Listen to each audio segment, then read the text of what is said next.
आकाशवाणी जम्मू है। संञा खबरें च तुंदा स्वागत। पहले खास खबरें कन्नै मैं विजय बजाज। प्रधानमंत्री नरेंद्र मोदी होरें अपने मन की बात कार्यक्रम च लोकें गी गुजारिश कीती है जे ओह् भारत गी साफ सुथरा बनाने आस्तै योगदान देन ते मोमी लफाफें दी थाह्र कपड़े कन्नै बने दे झोलें दा इस्तेमाल करन। पुलवामा जिले च आतंकवादिएं इक आम नागरिक दी हत्या करी दित्ती है। लेफ्टिनेंट गवर्नर मनोज सिन्हा होरें इस बुजदिलाना हरकत दी सख्त निंदेआ कीती। पुंछ जिले च करोड़ें रपे मुल्लै दे नशीले पदार्थें सने 3 जनें गी हिरासत च लैता गेआ है, जिंदे च इक साबका आतंकवादी बी शामल है।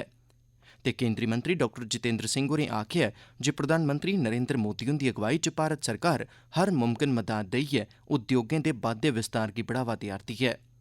खबरें दी तफसील कन्नै शगुफ्ता चौधरी। प्रधानमंत्री नरेंद्र मोदी होरें लोकें गी गुजारिश कीती है जे ओह् भारत गी साफ सुथरा बनाने लेई योगदान देने दा धैर्य करन ते मोमी लफाफें दी थाह्र कपड़े दे बने दे झोलें दा इस्तेमाल करन। अज्ज आकाशवाणी उप्पर अपने मन की बात कार्यक्रम दी 98वीं किश्त दौरान श्रोताएं कन्नै विचार सांझे करदे होई मोदी होरें आखेआ जे स्वच्छ भारत अभियान ने मुल्ख च जन भागीदारी दे मतलब गी बदलियै रक्खी दित्ता है। उनें आखेआ स्वच्छ भारत अभियान का एक महत्वपूर्ण आयाम वेस्ट टू वेल्थ भी है। ओडिशा के केंद्रपाड़ा जिले की एक बहन कमला मोहराना एक स्वयं सहायता समूह चलाती हैं। इस समूह की महिलाएं दूध की थैली और दूसरी प्लास्टिक पैकिंग से टोकरी और मोबाइल स्टैंड जैसी कई चीजें बनाती हैं। ये इनके लिए स्वच्छता के साथ ही आमदनी का भी एक अच्छा जरिया बन रहा है। प्रधानमंत्री होरें ई संजीवनी ऐप दी मदद कन्नै लोकें गी घर बैठे दे इलाज उपलब्ध होने पर खुशी ते संदोख प्रगट कीता है। इस ऐप पर इलाज लेई डाक्टरी सलाह लैने आह्लें गी गिनतरी 10 करोड़ होई जाने गी मोदी होरें गी इक बड्डी उपलब्धि करार दित्ता। ई संजीवनी ऐप दी मदद कन्नै लोक वीडियो कांफ्रेंस दे राएं डाक्टरी इलाज ते सलाह मशवरे दी सुविधा हासल करी सकदे न। उनें इस सुविधा दा लाह् ठोआने आह्ले सभनें मरीजें ते कन्नै डाक्टरें गी बी मुबारकबाद दित्ती। मोदी होरें आखेआ जे एह् इस गल्लै दी इक टकोह्दी मिसाल है जे भारत दे लोकें किस चाल्ली अपने जीवन च टैक्नोलोजी दा स्वागत कीता है।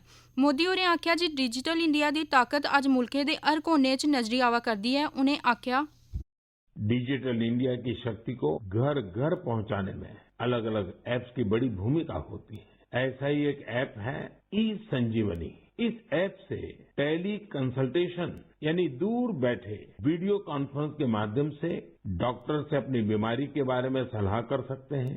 इस ऐप का उपयोग करके अब तक टेली कंसल्टेशन करने वालों की संख्या 10 करोड़ के आंकड़े को पार कर गई है। भारत के लोगों ने तकनीक को कैसे अपने जीवन का हिस्सा बनाया है, ये इसका जीता जागता उदाहरण है। भारत दे यूपीआई दी ताकत उप्पर गर्व करदे होई प्रधानमंत्री होरें आखेआ जे अज्ज दुनिया दे केईं मुल्ख भारत दी इस ताकत बक्खी आकर्षित होआ करदे न। उनें आखेआ जे भारत दे सिंगापुर बश्कार हाल च गै यूपीआई दे नाउ लिंक शुरू कीता गेआ है। भारत के यूपीआई की ताकत भी आप जानते ही हैं। दुनिया के कितने ही देश इसकी तरफ आकर्षित हैं। कुछ दिन पहले ही भारत और सिंगापुर के बीच यूपीआई पे नाउ लिंक लॉन्च किया गया। अब सिंगापुर और भारत के लोग अपने मोबाइल फोन से उसी तरह पैसे ट्रांसफर कर रहे हैं जैसे वे अपने अपने देश के अंदर करते हैं। अज्ज मन की बात दी 98वीं किश्त च प्रधानमंत्री होरें अपने इस कार्यक्रम दी अजे तोड़ी दी यात्रा पर भी लोऽ पाई। उनें इस गल्लै पर खुशी जाहिर कीती है एह् कार्यक्रम लोकें दी शमूलियत आह्ला इक अनोखा मंच बनी गेदा है। उनें आखेआ जे समाज दी ताकत कन्नै मुल्खै दी ताकत बधदी है। मोदी होरें उस ध्याड़े गी भी चेता कीता जिसलै उनें मन की बात च भारत दिएं रिवायती खेड्डें गी बढ़ावा देने दी गल्ल आखी ही। उनें गलाया जे उंदे इस विचार दे तुरंत मगरा मुल्ख च भारती खेड्डें कन्नै जुड़ने दी इक लैह्र जनेही उठी गेई। ध्यानजोग है जे मन की बात कार्यक्रम च प्रधानमंत्री हुंदे आसेआ भारती खडौनें दा जिक्र कीते जाने मगरा मुल्खै ने खुल्ले दिलै कन्नै इनेंगी बढ़ावा दित्ता। मोदी होरें आखेआ जे मौजूदा समें च भारती खडौनें दा चलन इन्ना बधी गेआ जे उंदी मंग बदेशें च बी बधन लगी पेदी है। प्रधानमंत्री नरेंद्र मोदी होरें आखेआ जे यूक्रेन च जंग दे हालात पैदा होने दे समें थमां गै भारत इस तनोतनी गी गल्लबात ते कूटनीति राहें हल करने पर बल दिंदा रेहा है। जर्मनी दे चांसलर ओलाफ शॉल्ज हुंदे कन्नै नमीं दिल्ली च गल्लबात दे मगरा प्रैस लेई जारी इक बयान च मोदी होरें आखेआ जे भारत कुसै बी शांति प्रक्रिया च योगदान देने गित्तै त्यार ऐ। उ'नें आखेआ जे कोविड महामारी ते यूक्रेन जंग दा पूरी दुनिया दे खास करियै विकासशील मुल्खें उप्पर नकारात्मक असर पेआ ऐ ते भारत ने इस सरबंधै च अपनियां चैंता प्रगट कीतियां न। प्रधानमंत्री होरें आखेआ जे भारत ते जर्मनी दौनें इस गल्लै पर सैह्मति जाहिर कीती ऐ जे एह् समस्या सांझे जतनें कन्नै ते भारत दी G20 दी अध्यक्षता दे दौरान बी हल कीतियां जाई सकदियां न। उ'नें इब्बी आखेआ जे मते धड़ें आह्ली संस्थाएं च सुधार दी लोड़ ऐ तां जे एह् संस्था कुल संसारी सतह दी हकीकतें दी बेहतर तरीके कन्नै नुमाइंदगी करी सकन। जम्मू कश्मीर पुलसै आखेआ जे दक्खनी कश्मीर दे लित्तर कस्बे दे अचन इलाके च इक कश्मीरी पंडित बैंक गार्ड दी हत्या च शामल आतंकवादियें दा तौले पता लाइयै उ'नेंगी उंदे अंजाम तगर पुजाई दित्ता जाग।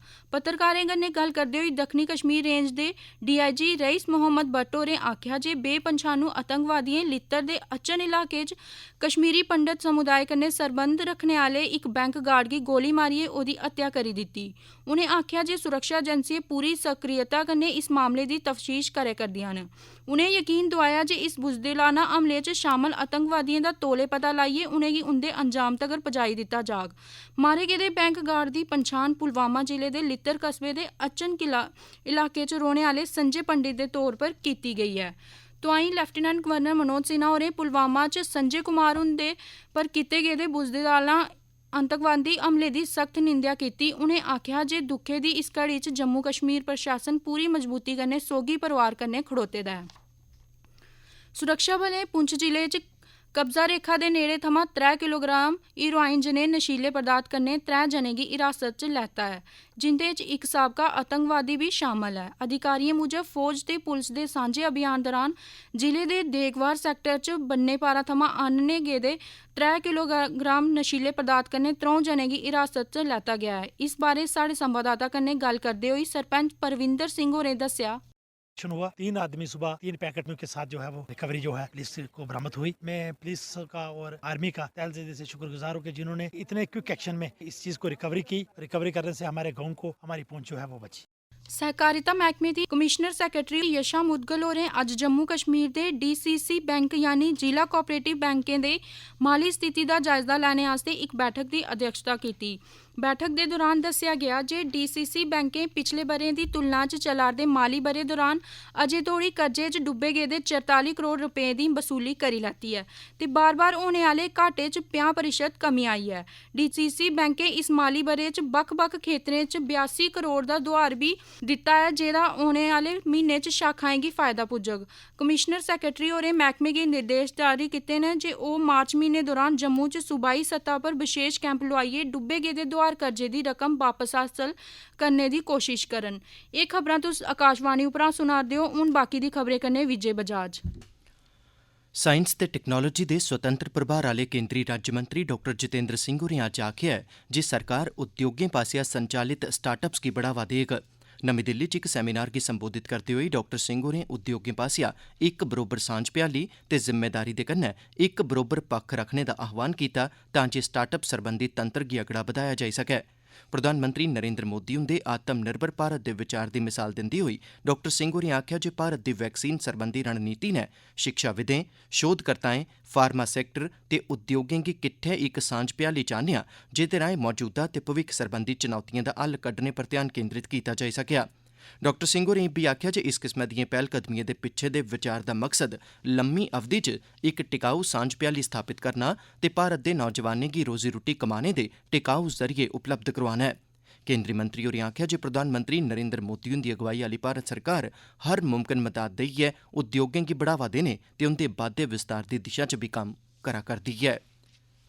गृहमंत्री अमित शाह होरें वीर सावरकर होरें गी अज्ज उंदी बरसी पर चेता कीता। इक संदेस च शाह होरें आखेआ जे वीर सावरकर हुंदी जिंदगी दा हर इक पल मुल्ख गी समर्पित हा।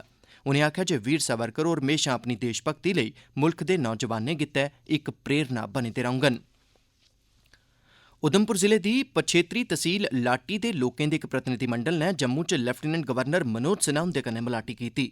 सरपंच कस्तूरी लाल हुंदी प्रधानता च बैठे दे इस प्रतिनिधिमंडल नै लेफ्टिनेंट गवर्नर हुंदे सामने लाटी च डिग्री कालेज, स्पोर्ट्स स्टेडियम ते केंद्री विद्यालय स्कूल बनाने ते किश होर मंगें गी पेश कीता। इंदे चा किश पर फौरी कार्रवाई करदे होई मनोज सिन्हा होरें जिला विकास कमिशनर उधमपुर होरें गी निर्देश जारी कीते। इस दे बाद जिला विकास कमिशनर होर अपनी टीम कन्नै बुधवारें लाटी पुज्जी जाङन। जम्मू श्रीनगर राष्ट्रीय जरनैली शिड़क उधमपुर दे जखैनी इलाके च घाटी आली बक्खी जाने आले इक ट्रक ड्राइवरें प्रशासन खिलाफ बरोध प्रदर्शन कीता। बरोध प्रदर्शन करने आले ड्राइवरें दस्सेआ जे पिछले हफ्ते थमां उनेंगी जम्मू श्रीनगर राष्ट्रीय जरनैली शिड़क उधमपुर च अधिकारिएं रोके रक्खे दा ऐ ते घाटी आली बक्खी जाने दी इजाजत नेईं दित्ती जा'रदी, जेह्दे करी उंदे ट्रक्कें च सब्जियां ते फल खराब होआ करदे न, जेह्ड़ा इक बड़ा बड्डा भारी नुकसान ऐ। इत्थूं तगर जे उनेंगी शौचालय दी स्हूलत बी नेईं थोआ'रदी, जेह्दे करी उनेंगी मती समस्याएं दा सामना करना पवा'रदा ऐ। उनें प्रशासन ते आला अधिकारिएं गी अपील कीती जे उनेंगी घाटी आली बक्खी जाने दी खुल्ल देन तां जे ओह् कुसै चाल्ली कन्नै पैसे कमाई सकन। जम्मू कश्मीर दी पैह्ली स्नो मैराथन च सिफर थमां घट्ट तापमान ते 11,000 फुट थमां बद्ध ऊंचाई होने दे बावजूद बी 135 लोकें इस मैराथन च बधी चढ़ियै हिस्सा लैता।